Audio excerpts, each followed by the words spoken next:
Teatr kaszubski to nie jest kwestia tylko rytualistyki i etnografii. Można dla rozwoju i historii teatru kaszubskiego znaleźć też drugą drogę. I także nie zaczyna ona się dopiero od wieku XIX, a dużo wcześniej. Myślę tutaj o średniowieczu, o tradycji chrześcijaństwa. Otóż patrząc na liturgię chrześcijańską, przy całym oczywiście docenieniu tego, iż jest to czynność wspominania i czynność bardzo intymnie wręcz religijna, przecież owa aktywność celebransa, księdza i tego, kto uczestniczy, wiernego, także ma w sobie elementy teatru, albo przynajmniej pewnego widowiska, pewnego działania z gestem, ze śpiewem. I tu pojawia się teatr. Pojawia się w szczególnym momencie, jeżeli chodzi o Kaszuby. Myślę tutaj o XVII wieku na pewno. Otóż pamiętamy, że wówczas założono kalwarię wejherowską. To jest druga połowa XVII wieku. Przypominamy sobie oczywiście, że to jest czas pewnych sporów, dysput filozoficzno-religijnych pomiędzy katolicyzmem a protestantyzmem. Na fali tych właśnie gorących wręcz dyskusji powstał pewien taki nurt myślenia estetycznego właśnie w Kościele katolickim, który nazywamy dziś kontrreformacją. I właśnie w ramach kontrreformacji, zwłaszcza zakon jezuitów, wprowadzał zachowania, działania, które były jednocześnie oczywiście opiewaniem Słowa Bożego, wypowiadaniem Słowa Bożego, ale było to działanie również atrakcyjne wizualnie.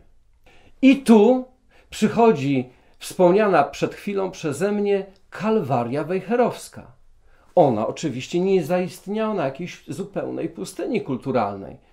Oczywiście tym wpływem zasadniczym, jeżeli chodzi o całość ziem polskich, była kalwaria zebrzydowska. Wykształcono oprócz faktu architektonicznego, oprócz takiego faktu budynkowego, wykształcono przy kalwariach także pasję, odgrywanie pasji, a więc ostatnich chwil, ostatnich godzin życia Jezusa Chrystusa. Uważano w barokowym stylu myślenia, że aktorzy, częstokroć wcale nie bardzo jakoś wykształceni, ale aktorzy wierni, oni sami oczywiście przeżywają prawdy religijne, ale pokazują te prawdy na zewnątrz. Oto wszyscy mogą uczestniczyć w akcie zbudowania duchowego.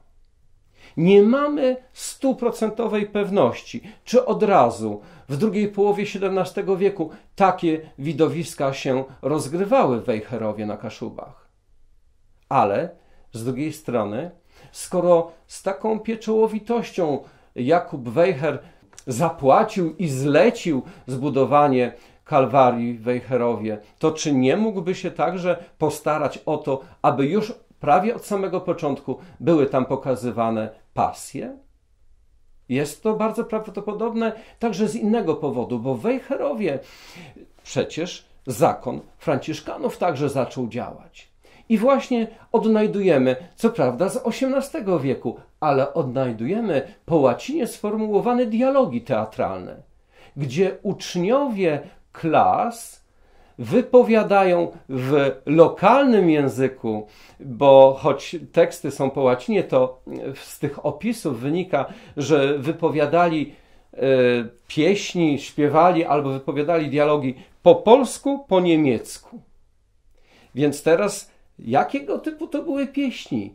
Jakiego to były typu przemowy? Na pewno niektóre były budujące, ale istniały wśród tych budujących, bardzo serio podawanych, także partie wesołe w lokalnym języku, a więc intermedia dla wszystkich, którzy po prostu zgromadzili się na placu kościelnym. A więc zobaczmy, w naszym Wejherowie kaszubskim, Wejherowie, które ma bardzo ważne miejsce duchowe, czyli Kalwarię, oprócz tradycji odgrywania, pokazywania pasji, jest także tradycja teatru szkolnego, łacińskiego. Bardzo to rzecz ciekawa i godna jeszcze większej uwagi, tym bardziej, że także w tym XVII wieku, w nie aż tak oddalonym Gdańsku, pojawia się ktoś taki jak Guliński. Nie wiemy, czy na pewno ten ktoś nazywał się Guliński. Są teorie, że być może jeszcze inaczej, ale ważny jest dla nas taki tekst napisany w drugiej połowie wieku XVII, który przedstawia Kaszubę Sobieraja, który ma krótkie wejścia właśnie intermediowe, gdzie pierwszy raz w dramaturgii polskojęzycznej, bo to jest dramat napisany po polsku w takim staropolskiej raczej odmianie, mówi, działa, przedstawia niejako pewną odmienność kulturową właśnie kaszubską. Więc i Wejherowo, i Gdańsk w XVII wieku już można widzieć te miejsca jako pewne mocy, centra, które generowały dalsze zjawiska teatru kaszubskiego.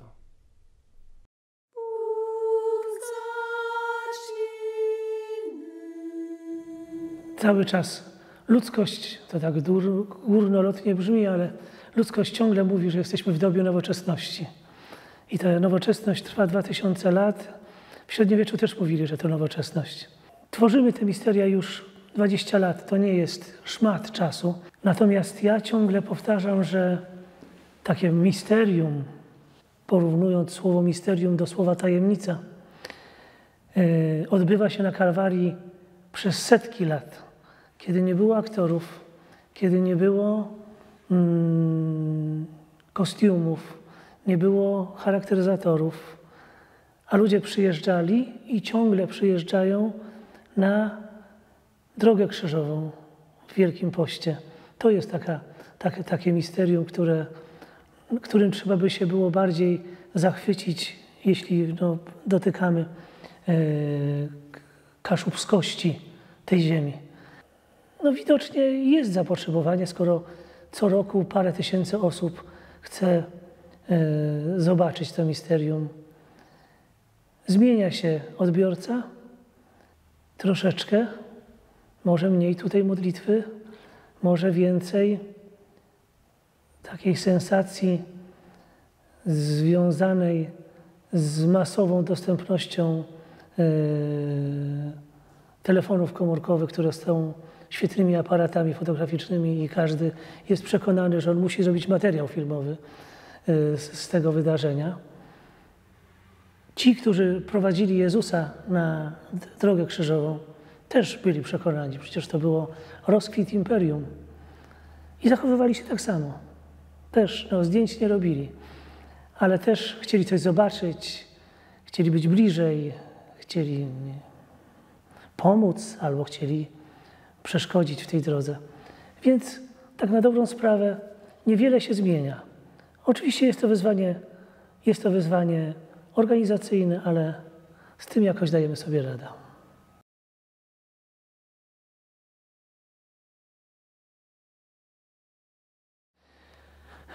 Grupa misterników kaszubskich sformalizowała się w 2003 roku, powiedzmy, wtedy, kiedy szukaliśmy nazwy, ale pierwsze misterium powstało w 2002 roku i od tego czasu sukcesywnie poszerzamy spektrum wydarzeń religijno-teatralnych, które na Kalwarii i w przestrzeni miejskiej się dzieją.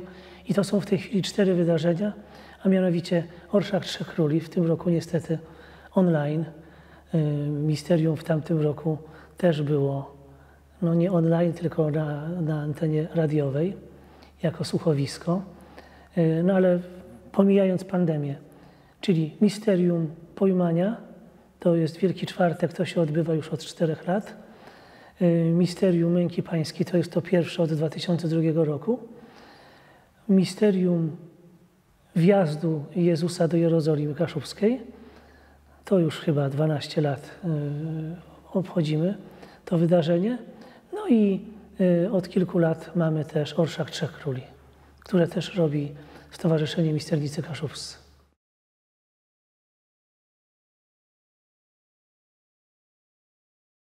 Naturalnie w dużej mierze się dzieje tak, że ci, którzy przychodzą do misterium, są podszyci wiarą i to dość głęboką wiarą, której mógłbym się uczyć od nich. Natomiast to nigdy nie było kryterium przyjęcia. Ktoś, kto chce, kto ma w Wielkim Poście tyle determinacji, żeby przez te 40 dni chodzić na próby, no oczywiście z przerwami, chodzić na próby i przygotować się do misterium, to jest kryterium do tego, żeby zostać misternikiem, do czego gorąco zapraszam.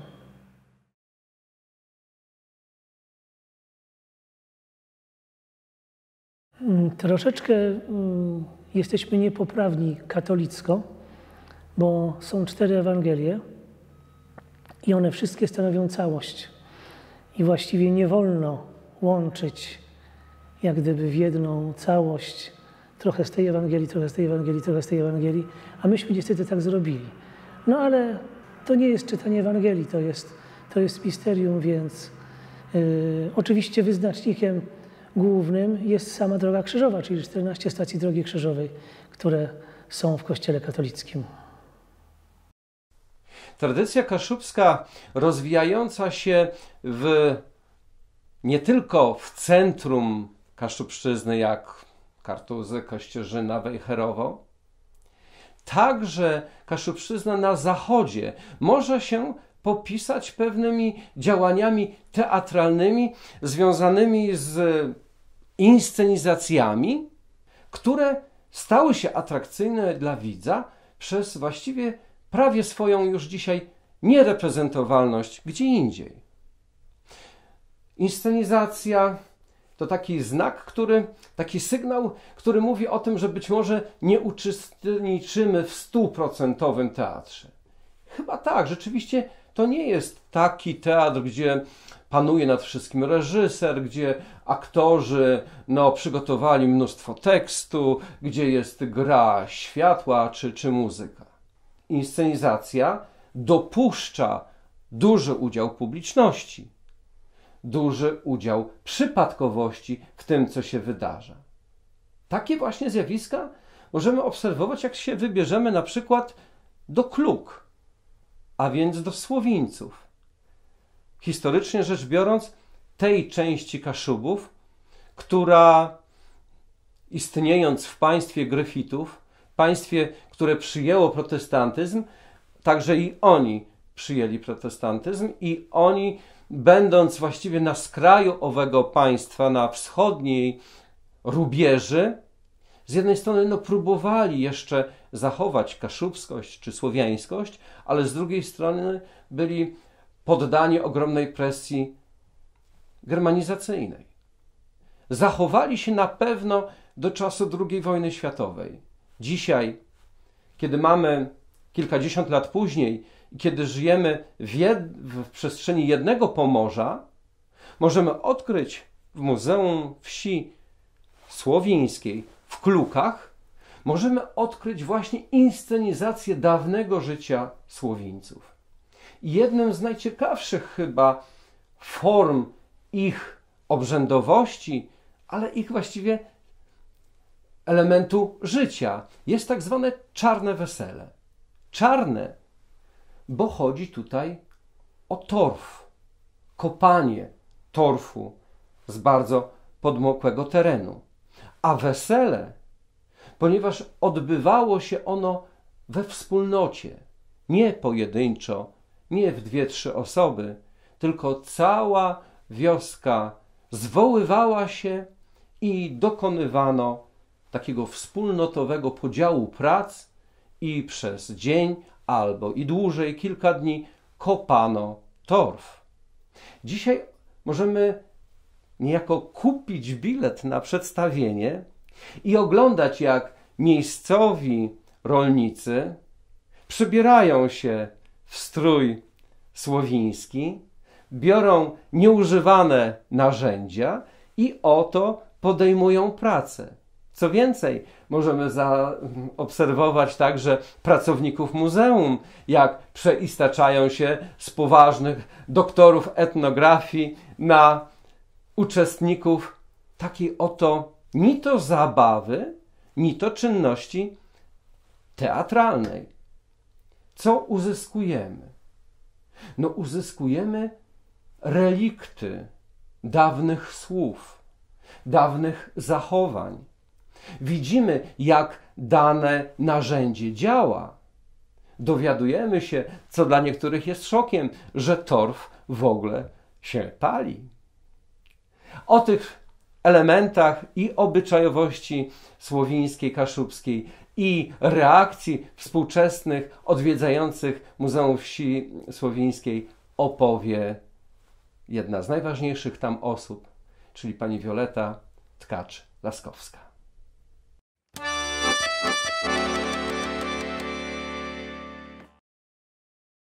Muzeum Wsi Słowińskiej w Klukach powołane jest do ukazywania kultury ludowej Słowińców, ludu, który już ma tylko czas przeszły.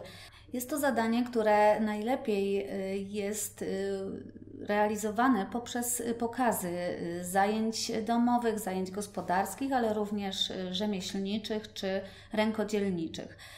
Ta kultura najlepiej w ten sposób jest prezentowana, najłatwiej jest rozumiana przez publiczność muzealną, która dzisiaj ma już problem ze zrozumieniem dawnej właśnie kultury ludowej.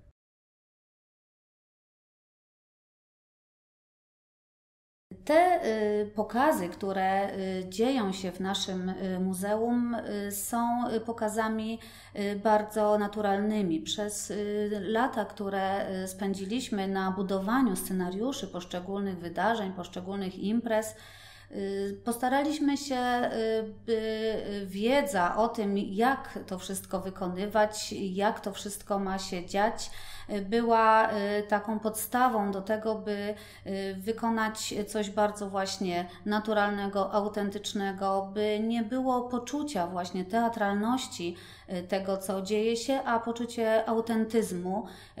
Dzięki temu możemy przekazać pełnię właśnie tej kultury, wiedzę o niej naszej publiczności. Przede wszystkim staramy się ukazać determinanty tej kultury, wszystko to, co ją tworzyło, a tworzyło kulturę ludową Słowińców przede wszystkim rybołówstwo i przede wszystkim wykorzystywanie warunków naturalnych, wśród których żyli. A więc przede wszystkim jezioro, które było żywicielem, które było dostarczycielem również trzciny do budowania domów, które było dostarczycielem mułu do użyźniania ogrodów, które tak naprawdę było również drogą na świat, oknem na świat, ponieważ bardzo często tylko przez jezioro można było dostać się do innych miejscowości, czy to przez zamarznięte po lodzie, czy łodzią, kiedy było lato czy wiosna, jako że te wsie słowińskie znajdowały się pośród terenów bagnistych, trudnych do przebycia, trudnych do podróżowania i przez wiele miesięcy w roku były odcięte od większości świata. Zależy nam na tym, by pokazać tą kulturę, te wszystkie wydarzenia w jak najbardziej realistyczny sposób, by widz odczuł autentyzm, by nie miał wrażenia teatralności, by to wszystko, co widzi, co czuje, co słyszy, wydawało mu się bardzo prawdziwym, by przenosiło go to po prostu w przeszłość, przynajmniej wirtualnie. Dzięki temu, że osoby, które biorą udział w tych wydarzeniach, są odpowiednio ubrane, dzięki temu, że staramy się wykorzystywać przedmioty, które są odpowiednio umiejscowione w czasie, bo to też jest bardzo ważne, dzięki temu, że zawsze używamy takich, można powiedzieć, prawdziwych produktów, jeżeli chodzi o na przykład pokazy kulinarne. Mieliśmy już niejednokrotnie zresztą od naszej publiczności właśnie sprawdzanie, pytania, czy ta śmietana to jest ze sklepu, nie wiem, wąchanie prania, czy że ono na pewno jest nie w proszku uprane i tego typu właśnie rzeczy, które nas upewniają w tym, co od początku było dla nas najważniejsze, że wszystko, co pokazujemy, musi być prawdziwe, musi być autentyczne.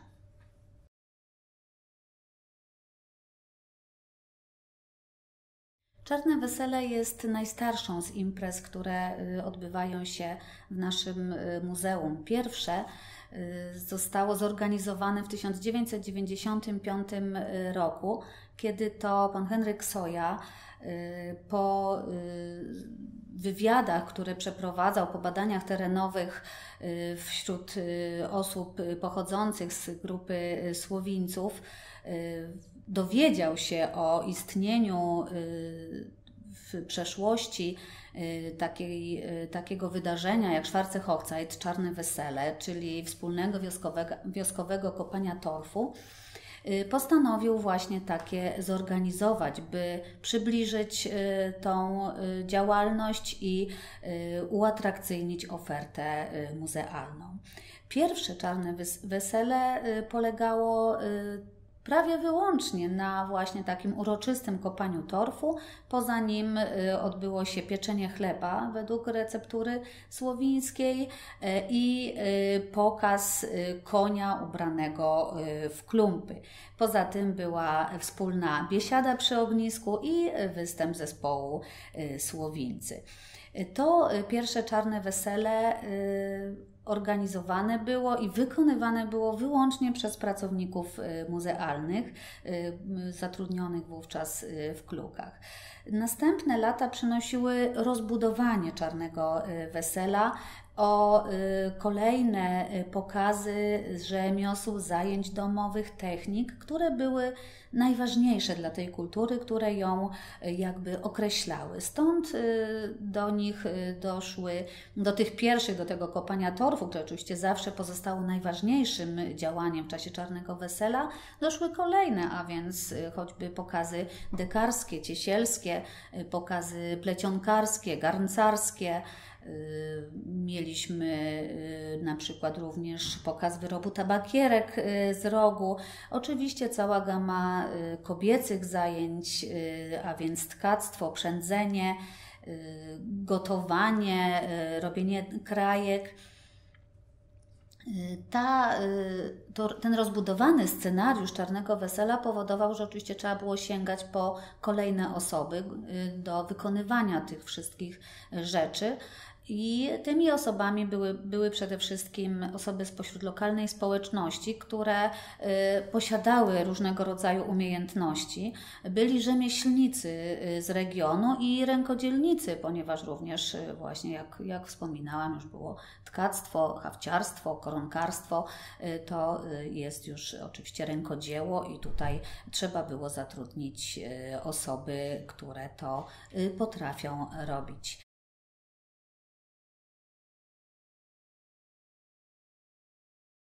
Jeśli chodzi o odbiór Czarnego Wesela, to zawsze był bardzo dobry. Zawsze mieliśmy doskonały oddźwięk wśród społeczności lokalnej, ale również wśród pracowników, którzy mimo, że jest to dla nich tak naprawdę ciężka praca, by przygotować Czarne Wesele i później by ono trwało, to jednak czekają na niego i radość z tego otwarcia, z wykonywania tego wszystkiego, z organizacji tej imprezy jednak przewyższa zmęczenie. W tym roku z powodu pandemii po raz pierwszy po 25 latach nie było Czarnego Wesela, co stało się takim bardzo smutnym wydarzeniem dla nas.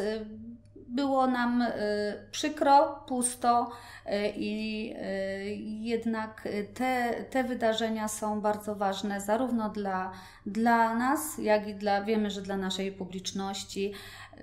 Więc mamy nadzieję, że dalsze lata jednak będą rozwijały nasze możliwości, nasze działania i nadal będziemy pokazywać to wszystko, co dla tej kultury, którą pielęgnujemy, jest ważne, co ją konstruowało i co warto, żeby dzisiejsi nasi widzowie wiedzieli. Teatr kaszubski w inscenizacjach jest bardzo pomysłowy. Powiedzieliśmy o tych dawnych, bardzo ludowych zachowaniach, które dzisiaj są przez niekiedy mieszczuchów odkrywani w klukach. Ale wyobraźmy sobie też inną sytuację, bardzo historyczną.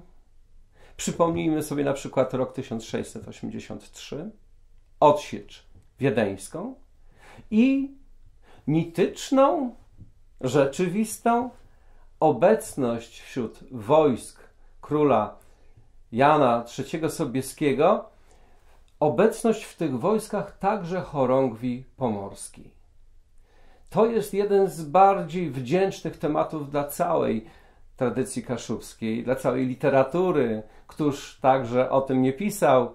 I Hieronim Dardowski, i Jan Karnowski, i także później, bo wydarzenie rzeczywiście epokowe, jakże wielkie. Czy wystarczy je pamiętać poprzez literaturę? Kaszubi współcześni uważają, że nie, że to za mało, że literatura to oczywiście wiele, bo choćby można zagrać jedną ze sztuk Jana Karnowskiego, przedstawić atrakcyjnie, współcześnie tę rzeczywistość, ale czasami można to zrobić oddolnie, nie poprzez wielki autorytet, jakim był Jan Karnowski, ale oddolnie, to znaczy w swojej wiosce. A zatem wyjście w inscenizację polega na wyjściu z murów szkolnych.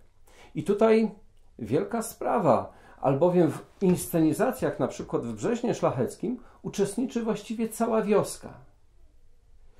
Strażacy, wszyscy mężczyźni wioskowi i okoliczni, którzy już wtedy nie uczą się tekstów, natomiast przygotowują konie, przygotowują namioty, przygotowują sami siebie poprzez stroje.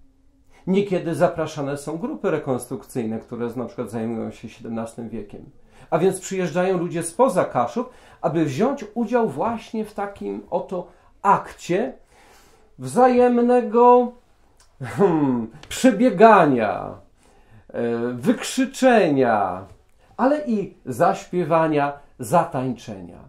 Wszystko to pokazuje odwagę, którą niegdyś wykazali Kaszubi idący z królem Sobieskim pod Wiedeń, ale pokazują odwagę także współczesną, iż oto nawiązuje do tego wydarzenia, bo nie jest ono jakąś dawną, już zamierzchłą przeszłością, tylko jest aktem, które wciąż mnie osobiście obchodzi. Chcę inscenizować dawność, bo ta dawność wciąż mnie dziś interesuje. Popatrzmy zresztą i popytajmy tych, którzy to realizują.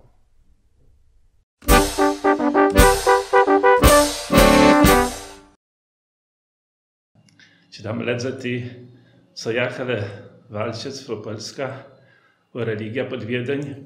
Trudno rzec, bo benumni historycy gadają, że aby wyposażyć jednego rycerza trzeba było wiedzie majątku mieć, a Kaszubi to byli dość biedni. Także tu cały regiment pewno nie siedzi z tego rejonu. Ale jaczy jeden rycerz może albo dwóch było wyposażonych, jak wrócili, to czym jacie potomkowie łastali po nich.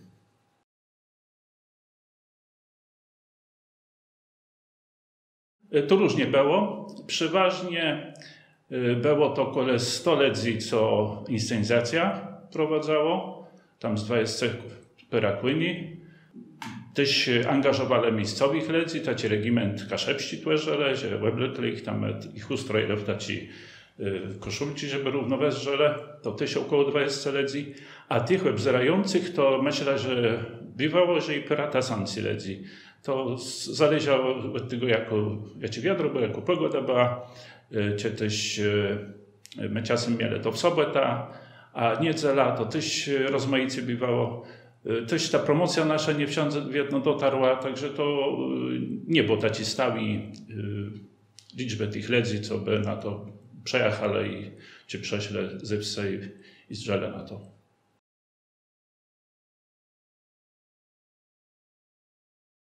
No, ponieważ to jest bardzo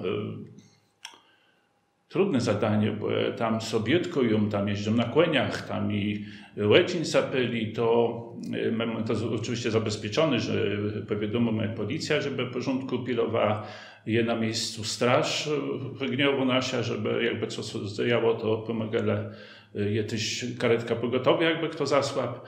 A ci, co bierzą richtig w inscenizacji udział, to musi być profesjonalistce. To mówię, ten regiment, taci 20 ledzi, co oni brali, to na chwilę tylko do tej inscenizacji, a ci wszyscy, co przejadą z zewnątrz, my to wynajmowali ekipę rycerską.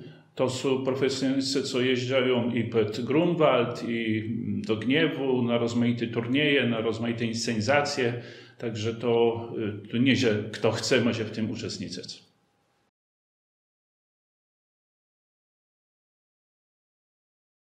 No i oto prosto odpowiedź, nie, jak ktoś jeździ na koniu i rozmiar rycerską sztuka, no to i ten w tym bierze udział.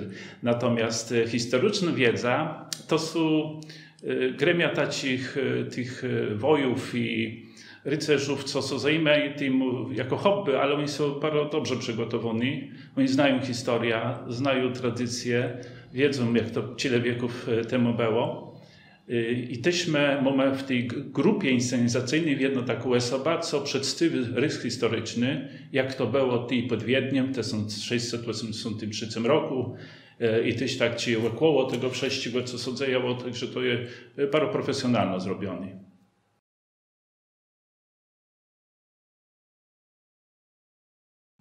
Ja to z książków mega rzecz, że to i było tam chodzi.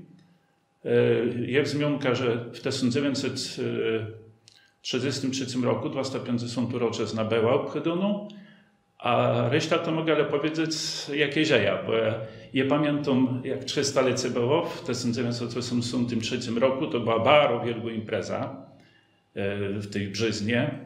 Był biskup, była włodarze wojewódzcy, co ja wiem.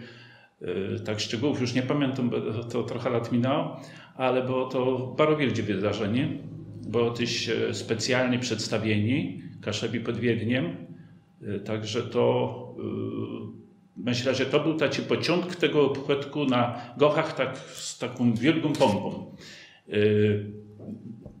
W 2003 roku starostą jest tu Michał Świątek-Brzeziński, pochodzący, starostą Bydgoszczy był Michał Świątek-Brzeziński, co pochodzi z Brzyzna Szlacheckiego. I ty, jak on był starostą, to właśnie rozpoczęło, że co roku były obchody tej roczezne. I przestał być starostą. Następca może tego, nie wiem, czy nie chcą, tych kulisów nie zna, ale przejęła to gmina. Ty był wójtem przede mną Rafał Narloch, były starosta Michał Świątek-Brzeziński też w urządze w gminie Lepince robił i te tradycje były dalej podtrzymane. Jak ja jest tu 10 lat temu wójtem gminy Lepince, my też przez wiele lat co roku to robili. 2 lata temu my zdecydowali, że to będzie impreza cykliczna, nie coroczna. Jest to wielkie przedsięwzięcie, też kosztowne. I ciężko jest tych wszystkich rycerzów złapać na ten jeden dzień, bo oni też po Polsce cały jeździ, nie tylko. I my w tym roku tego, no w tym roku 2020 nie było, bo zresztą pandemia była, na ten rok też nie przewidujemy, a czy będzie za rok, czy za 2, czy za 3, tego dziś nie powiem, ale chcemy to jako co kilka lat taką imprezę cały czas aktualnie robić.